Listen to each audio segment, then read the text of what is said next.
ሰላም ሰላም ውድ ተመልካቾቼ እንዴት ናችሁልኝ? እኔ ጋር ሁሉ ሰላም ነው፣ እግዚአብሔር ይመስገን። በያላችሁበት ሰላማችሁ ብዝት ይበልልኝ። ለዚህ ቻናል አዲስ የሆናችሁ ጓደኞቼ ሰብስክራይብ በማድረግ ቤተሰብ ይሁኑ። የነበራችሁ ጓደኞቼም ስለምታበረታቱኝ፣ ስለምትሰጡኝ አስተያየት ከልብ ከልብ አመሰግናለሁ። እግዚአብሔር ያክብርልኝ።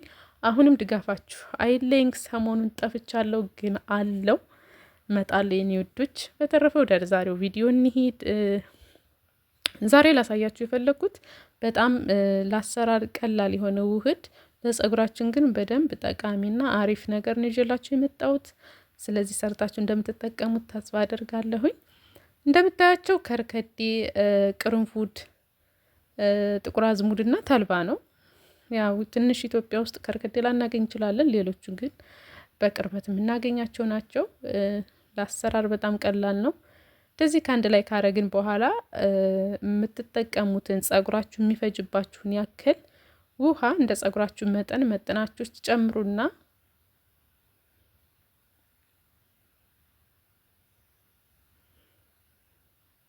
በዚህ መልኩ ከቀላቀል ነው በኋላ እሳት ላይ ጣድ እናደርገውና ቢያንስ ከ10 እስከ 15 ደቂቃ እስከ 20 ደቂቃም ሊሆን ይችላል ማንተክተክ ይኖርብናል።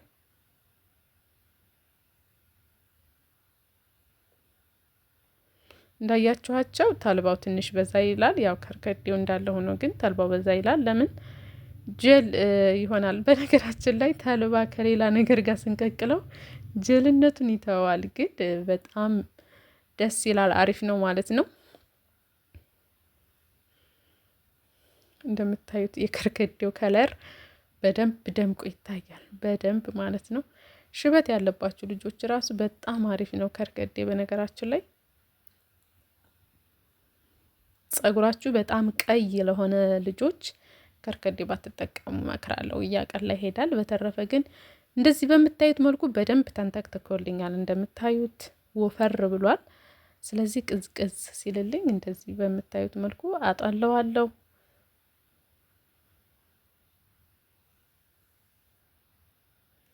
በነገራችን ላይ መፍጨት ትችላላችሁ። እንደዚህ እንዳለ ሲቀዘቅዝ ፈጭታችሁ መጭመቅ ትችላላችሁ። እኔ ግን ያው ማጥለል ነው ቀለል ያለ ስላልኩኝ ላቅልለው ብዬ ነው ቀለል ያለ ያረኩት ማለት ነው።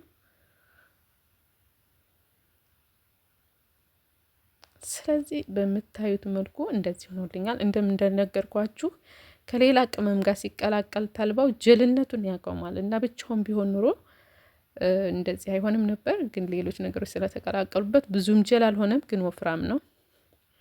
ከዛ ቅባት እጨምርበታለሁ። ይሄን ቅባት እንግዲህ አሳይቻችኋለሁ። ባለፈው ዘፍዝፍ የሰራሁት ቅባት ነው። ሲያዩት ራሱ እንዴት እንደሚያምር እዩት። በጣም አሪፍ ቅባት ነው። ያላያችሁት ካላችሁ ወደ ኋላ ቪዲዮዎችን አይታችሁ ተጠቀሙት። ሰርታችሁ በጣም በጣም ከምላችሁ በላይ አሪፍ ቅባት ነው። በእንደዚህ አይነት መልኩ ከጨመርኩበት በኋላ መታውት ሳህን ላይ ከሆነ ያው በማንኪያ መቀላቀል ትችላላችሁ። እኔ እነዚህን እቃዎች ብዙ ጊዜ እጠቀማለሁ ስራ ቀለል እንዲያደርጉልኝ ስለምፈልግ። ከዛ በደዚህ ወደ መቀበያ ጨመርኩኝና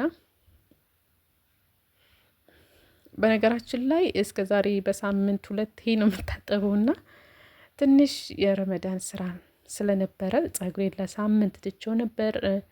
ለሳምንት 1 ቀን ምናምን ሲቀረው ነበር የታጠብኩትና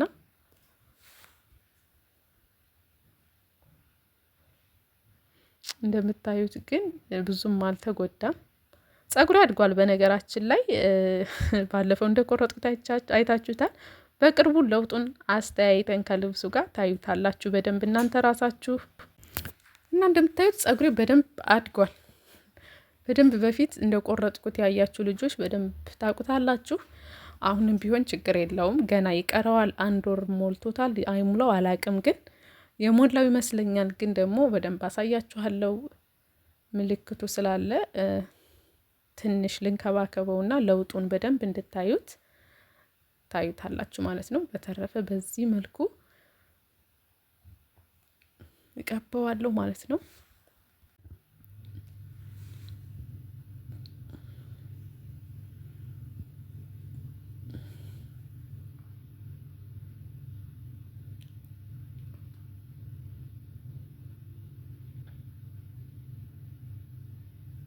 እና እንዳልኳችሁ ጓደኞቼ ለሳምንት ያክል አልተጠቀምኩም። በቃ የሆነ ንፍቅ ነበር ያለኝ እንደዚህ አይነት ነገር መስራት። አንዳንዴ ስትለምዱ ልማድ ምናምን የሚባለው ነገር እውነት ነው እና በቃ ቅርቅር ይለኛል። የሆነ የረሳሁት ነገር ያለ ሁሉ ይመስለኛል።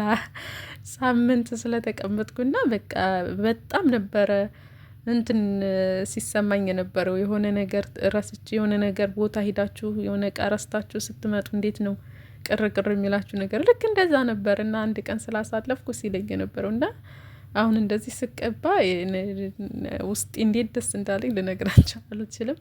ለምንድነው አላውቅም። ጸጉሬን መንከባከብ በጣም በጣም ነው የምወደው ከምላችሁ በላይ በጣም ነው የምወደው። በጣም ነው ሰላም የሚሰማኝ ጸጉሬን ስንከባከበው። ጸጉሬ አሪፍ ሆኖ ሳየው ቅልል ነው የሚለኝ፣ ሰላም ነው የሚሰማኝ ውስጤ ሁሉ ማለት ነው እና በጣም ሰላሜን ነበር ያጣሁት። በተለይ 6ኛ ቀኔና 7ኛ ቀኔ ላይ በቃ አልቻልኩም ሁሉ። ግን ያው ስራ ነበርኩኝ።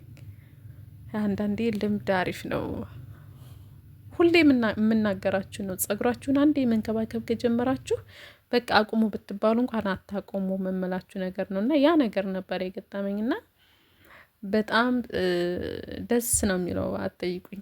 እንደዚህ ጸጉሬን በስርዓት የሚፈልገውን ነገር ሰጥቼው በቃ የእሱ ፍላጎትም ሳይሆን የራሴ ፍላጎት አለ አይደለ? የምትፈልጉትን ነገር ስታረጉ ምን አይነት ደስታ እንደሚሰማችሁ ታውቃላችሁ። እና ያ ነበረ። ለማንኛውም ግን በቃ እንደዚህ ደስ እያለኝ ነው ስቀባ የነበረው። ይሄው እንደምታዩት ጸጉሬ አደገ አላደገ እያልኩ ነው። አሁን ራሱ አድጓል። ምንም እንትን የለውም፣ ጥያቄ የለውም። በደንብ አድጓል። እንግዲህ ቀጣይ ወር ላይ ደግሞ በደንብ ታዩታላችሁ ውዶችዬ።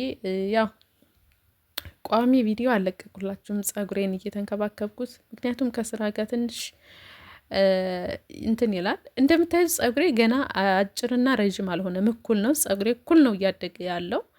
ያው ትንሽ 3 ወር ምናምን ከሆነው በኋላ ነው ጫፍ ሊያወጣ የሚችለው። አሁን ላይ ግን እንደምታዩት እኩል ሆኖ ነው እያደገ ያለው። እኩል ነው ግን ጸጉሬ እያደገ ነው እና ስትቆርጡት በእንደዚህ አይነት መልኩ ነው የሚያምረው። ገብቷቸዋል።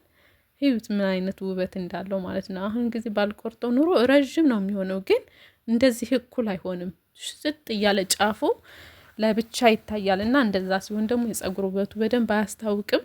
ስለዚህ ስትቆርጡት ጥቅሙ ይሄ ነው ውዶች። ይሄ ያድጋል፣ እድገቱ አይቀርም። የጸጉራችሁ ውበት ግን በደንብ ነው የሚያምርበትና የሚመለሰውና ስለዚህ እንደዛ አድርጉ፣ ተንከባከቡት እንጂ በየ3 ወሩ በየ2 ወሩ ቁረጡት።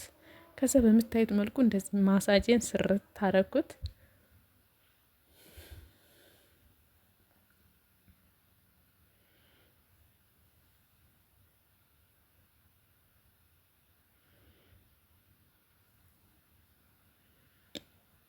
እናላችኋለሁ ውዶችዬ። እንደዚህ ጠቅለለል አድርጌ ላስይዘው ነው።